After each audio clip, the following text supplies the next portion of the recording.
Joining us now is Congresswoman Lisa Blunt Rochester, a candidate for the U.S. Senate from Delaware in 2024, and also national co-chair for the Biden for President campaign. Congresswoman, it's great to see you. Thank you very much. So what do you make of the language that Donald Trump is using on the border issue in particular? Well, first of all, thank you for having me, Andrea. And, you know, it's interesting, as I was watching him speak, I remembered back to the beginning of my first term in Congress. I came in 2016 at the same time as the former president. And it is so clear to me the contrast between this president and President Joe Biden. I mean, just the rhetoric, the way he talks, the division that he stokes has created this toxic environment where even when you have a president as strong as Joe Biden, who has pulled people around the table to actually work on the issue of immigration and make sure that we have, you know, the protections that we need, you have former President Trump out there already trying to stop the deals. And really, you have to ask yourself why. I mean, it's really politics. And that's really one of the biggest differences between the two. One is about self-preservation, and one is about lifting up and caring about the American people and focusing on our economy, our safety, our fundamental freedoms and rights, and doing it in a way that's compassionate and that actually gets stuff done. So as I listened to his remarks, I don't know, for a lot of people out there, they might have had that same flutter that I had in my heart. Like, we can't have more of that. We can't go back to that. We need to be moving forward. Well, what do you make of the New York Times Siena College poll asking registered voters if the election were held today in a head-to-head, whom would they vote for? 48% said Donald Trump. 43% said Joe Biden. That matched a recent NBC News poll. So, yes. You know, how can Joe Biden turn this around? The economy is getting better. People don't seem to be feeling it, although they're beginning to feel it. Consumer confidence rising. But what can he do to overcome this, this deficit in the polls? You know, as a co-chair of the campaign, we take this race seriously. The president knows that this is going to be a tough race. And so we go into it with that lens. But we also know that Joe Biden has been able to accomplish things and that people are starting to see it and starting to feel it.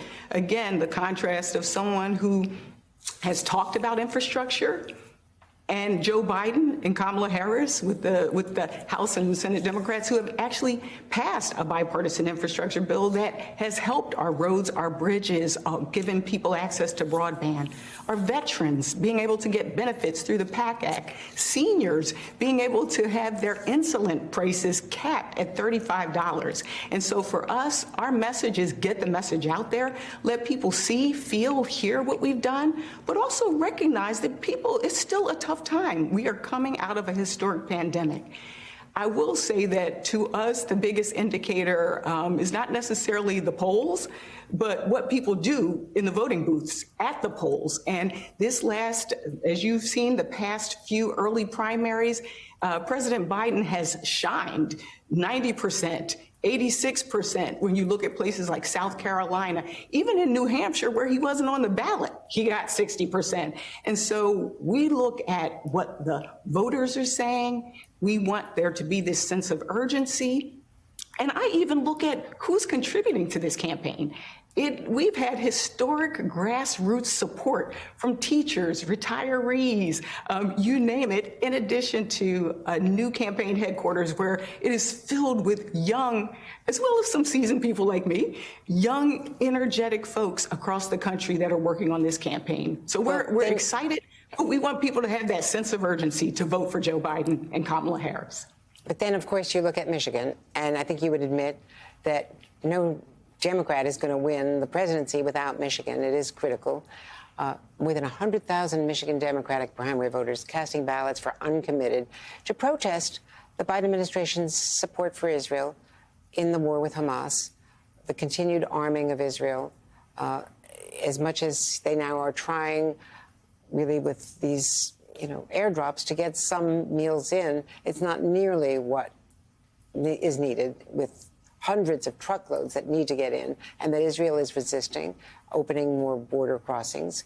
And so despite the Hamas massacre that, of course, started this war, there's no question that there is widespread among the Democratic base and other people, independent voters, real concerns about the Biden policy on the Middle East.